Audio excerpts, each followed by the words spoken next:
దేనికోసం ధర్నా? పుష్కల విలేజ్ సంఘం కృష్ణ బంగారం పెట్టయ్య గారు మా భూమి క్రమంగా మాకు తెలుసుకున్నాడు. 720 గజాలు అమ్మితే మొత్తం 11 గుంటల పొలం పట్ట చేసుకోవాల్సి చేసుకున్నాడు. పోలీసు చేయకపోతే పోలీసులు బెదిరించుడు, సిఐ గారు తోలు తీస్తా ఉంచుతా మళ్ళీ కేసులు పెట్టి అది పెట్టించాడు. అది మా పట్ట పొలం మాకు అయినంత వరకు ఇది సమ్మె ఆపే కదా సార్. అది నిరాధిష్టం ఇష్టం.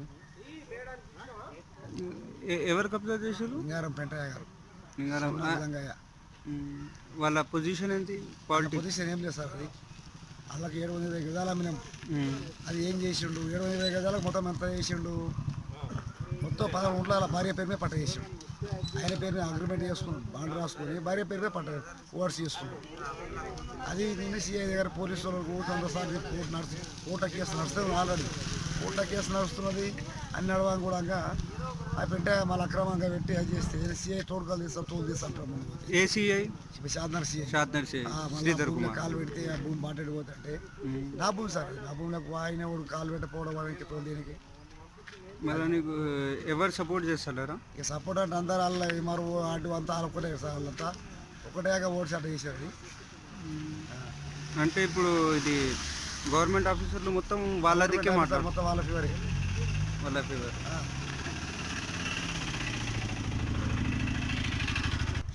వాళ్ళు చెప్పాలి సార్. అది కాదు భూమి సార్. అది దాని మా భూమిలోకి వెళ్ళి వాళ్ళకి వీళ్ళందరూ పోనీకి అక్కడ మొత్తం మా బస్తీకి అక్కడ బాటెడు పోదా అంటాడు. ఆ బాటాకి వెళ్ళి పోవద్దు. మళ్ళీ ఎమ్మెల్యేకి కంప్లైంట్ ఇవ్వాలి. ఎమ్మెల్యే కంప్లైంట్ ఇచ్చిన ఎమ్మెల్యే ఎంఆర్ఓ వారికి చెప్తే ఎంఆర్ఓ గిరిజవారు ఉంచుకు పంపించాడు. గిరిజవారు గారు వచ్చాడు. గిరిజవారు వచ్చి పేరు చేసుకొని పోయింది. అలా ఎంతవరకు సమస్య కోటిలకి ఆ బస్తీ మొత్తం బస్తీ 13 నాడు కలెక్టర్ కూడా వాళ్ళు రాసిపోయారు. అది అవి ఉన్నాయా పేపర్లు? ఉంటే ఒకసారి చూపిస్తారా?